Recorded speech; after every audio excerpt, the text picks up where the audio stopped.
Life is a disease. A millennium ago, a supreme necromancer was on the verge of conquering the world. But you know what they say about best-laid plans. Inevitably, heroes shall emerge. So, I was made dead. Again. But what does death really mean for somebody who has mastered it, Boredom. An eternity to ponder my errors and how close I came to victory. I am a mortal, but when this world ends, even I will know oblivion.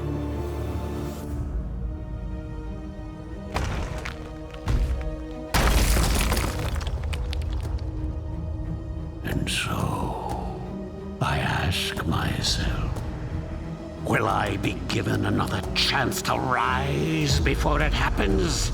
Another chance to fulfill my ambition? It seems that fate has smiled after all.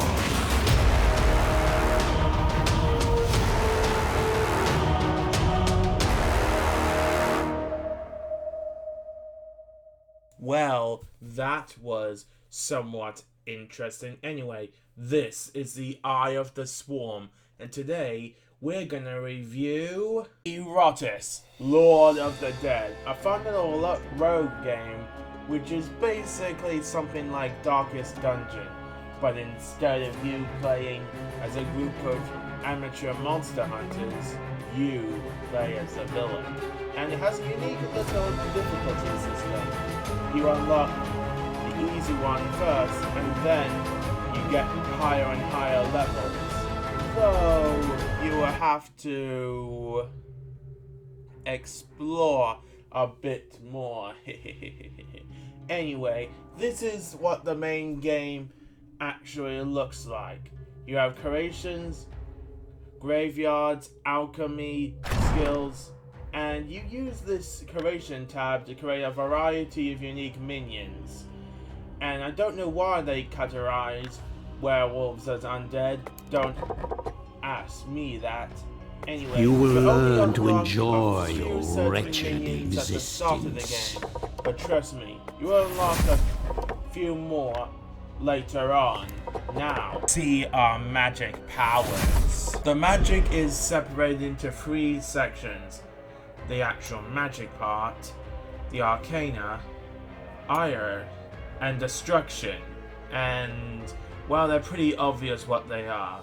With the destruction spells are all your main victory. damage dealers in the fight, though you can only use one at a time. Now, let's go into the alchemy section. Here, you can make powerful items, more magic, healing stuff, and most importantly, better body parts. With them, you can make even stronger monsters. As well as upgrade your existing creatures. Now let's move into the graveyard. And here you can use these buildings to give you more body parts, heal your creatures, and more parts to prepare this place even further, and even get special artifacts you can use on yourself.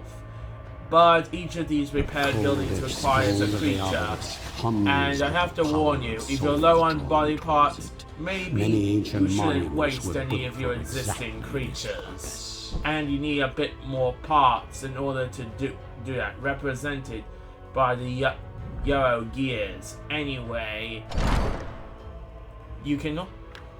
Now, I've been saving this for quite some time. Now let's actually get into the combat system. But before that, here's a little thing showing the gear. This is not all the stuff you can get. Oh, the cloak is not shown here. But you will get more stuff as you continue through the game. To start off the game, or go into a new area, you actually get a little description on what this area is like and a clue on what enemies you will encounter. You can pause the video and read this if you want, or play the damn game. Anyway, now let's really get into this fighting session. Anyway, you have this massive map with multiple areas to go through, and there are hundreds of things you can possibly do, which I will go into greater detail after this first fight. Now, let's select our team. Oh yeah, and you have 4 teams specifically to deal with each of these scenarios. And we're gonna use number 1. Now, here's how the battle system works. See the top row? It shows your actions, the enemy's actions, and here you can select a variety of moves. The skeleton here can use a powerful smite, where you can have multiple attacks in the same thing. There are also ranged units, like the Bride of Iratus. And you're not just limited to strictly attack options. There are moments that buff up the team, and in this scenario, you have a different type of damage, the stress attack, which lowers the enemy's sanity. There are also things that only certain units can use, like for example, this zombie has the ability to make him much more powerful, or this one allows you to have multiple targets at the same time. Your units have to be placed in certain areas in order to be most effective. I had to learn this the hard way. And at the bottom you have Wrath. When it fills up, you can do this! Each unit has their own unique Wrath ability. Some, like the Brides of Aisha, can shoot multiple targets at the same time, similar to that zombie's lower ability. The zombie can shoot a massive cannon. The Dark Knight has one that allows it to steal enemies' life and heal itself. And you've seen what the skeleton can do. Now, you're probably asking, which is my favorite unit? Well, I will tell you that after this battle, because there is something I really want to show you, and it'll be shown right now. Now that those poor unfortunate miners are dead, you get some materials, from high-level body parts to gears, but most importantly, brains. And after every turn, your graveyard actually increases with even more parts, more bodies, more artifacts, all that gist.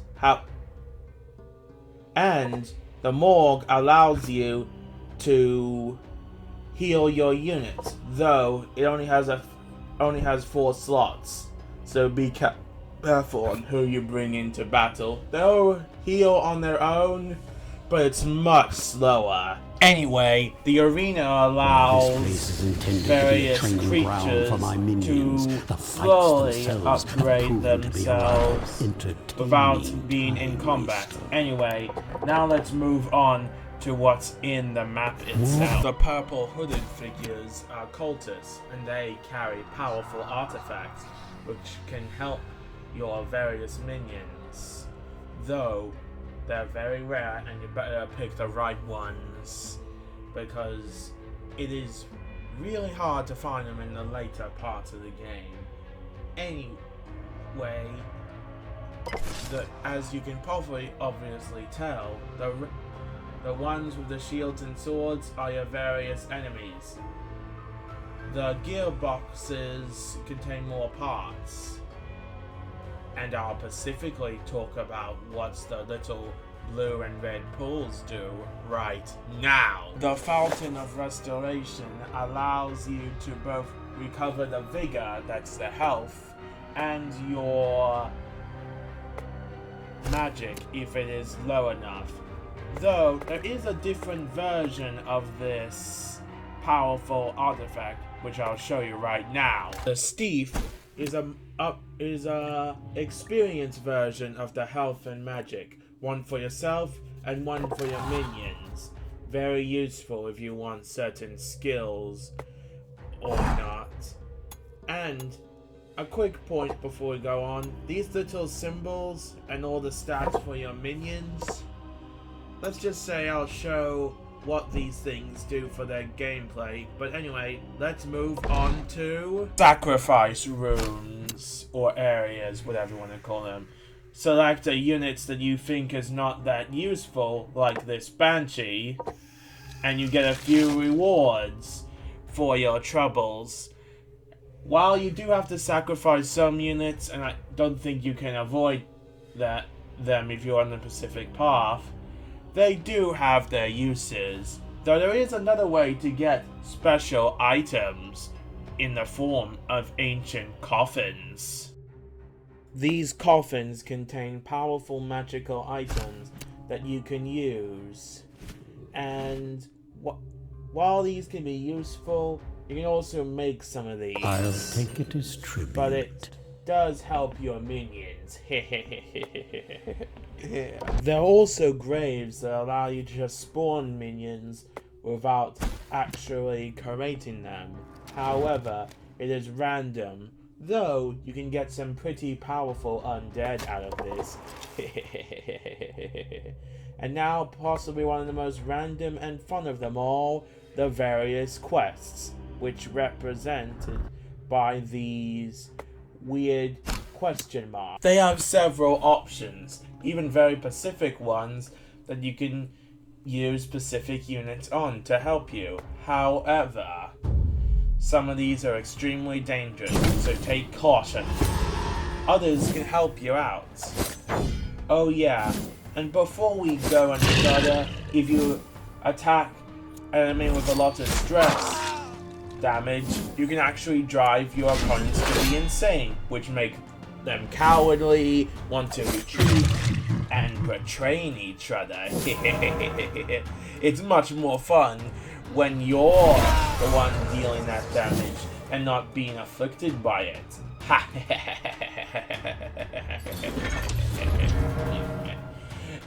Though, if you want to see scenarios where you fight very tough enemies, well, enemy symbols with this have higher ranking enemies than usual, and you need much better units for this. Speaking of which, if you want to know what my favorite monster is, it would have to be the Ghoul. And here she is. And while all the monsters have their places, I personally really love the Ghoul. And she actually has to unlock her, you have to damage your own units, which I'm not going to explain it. It's a bit too long. Anyway, now let's actually get into her combat role. Well, first off, she can perform a devastating slash when she's in front of enemies. This also might be a perfect opportunity to introduce the gargoyle. One of my favorite creatures in this game that you don't control, and they actually get a good point. Creatures like gargoyles, golems, and elementals cannot be stricken with insanity, since they don't have any brains. Isn't that cool to show here, since this mummy can't even curse the stupid gargoyle. And it's pretty tanky, though it has its weaknesses, mainly the fact that anyway, the next ability the Ghoul possesses is more of a short range stab, which will be shown right here. The Ghoul can also your frail body's certain units. It sprays them with a certain gun, which will be shown right here.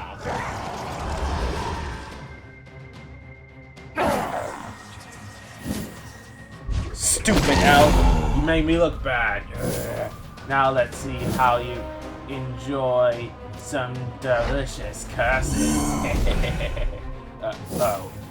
Sometimes your minions will miss, so keep in mind that. Upgrade their accuracy. Yeah. Anyway, the ghoul can also feast upon one of your enemies if it's in a tight spot, which I will show you now, though I don't know if I have any clips. Be right back. Good thing I do, which was very useful in this case. Anyway, it also has digest, which allows the ghoul to actually heal herself, which is very useful. And there's one last move, and it's my favorite.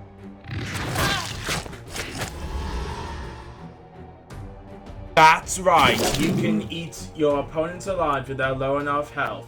Speaking of these abilities, you can actually customize them for different playstyles. For example, take this 2 different variants on the zombies multi-shot round, I don't know what it's actually called. As you can see, it is strictly a magical attack, though the other way gives more physical attack. Don't believe me? Have a look.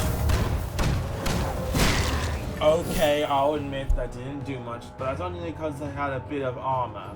But anyway, now let's move on to the areas of each part of the game. There are precisely 5 areas. The mine, where you fight slaves. The dwarven temples, where you fight dwarves. I will ascend to the world above. It's only a matter of time. And yeah, he'll talk sometimes if you stay too long. The mercenary barracks filled with mercenaries and adventurers. The catacomb, whatever, is where you fight wizards and their magic. And finally, the citadel, where you fight the priests. And now, let's get into one of the bosses. The first boss is the jail master, I don't really know what to call him, so we're just gonna call him the jailer. And he's a pretty simple guy in terms of boss mechanics in this type of game. That he summons minions when you kill them, and he deals a lot of damage, as well as having a decent amount of shield and will points. He is a bit difficult, but he shouldn't give you that much trouble. But I should warn you, some of the bosses in the later levels are quite difficult, especially when you move up into difficulty. When you finish the first game mode. And I warn you that the final boss in normal is quite dangerous. And that's why I haven't gotten these units yet, which I will show right now. There are specifically 3 units I cannot access because of this battle thing, though there are some units that I might get if I get the DLC, and I will show them in due time. But before I finish this review, I want to give one last gift of wisdom. If you feel a bit overwhelmed, propose tactical retreats. Though, probably don't do it while there's a big, while you do a fireball and enemies that can, of course, shoot fire back.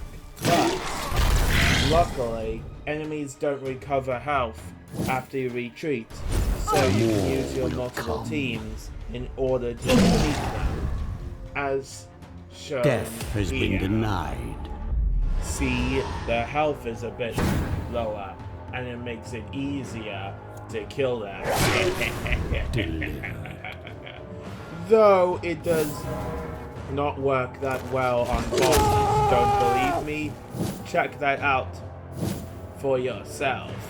Though you could use it to save some of your more valuable units, though against this boss, it's probably not such a good idea, especially on how high his damage is. Though my hordes are without is number. Quite interesting. Anyway, you guys know what to do. Like, comment, and subscribe. Who knows? If this video gets enough likes, I might do the DLC in the future. But for now, the night is long and the shadows grow dark. Have a happy Halloween. A predictable outcome.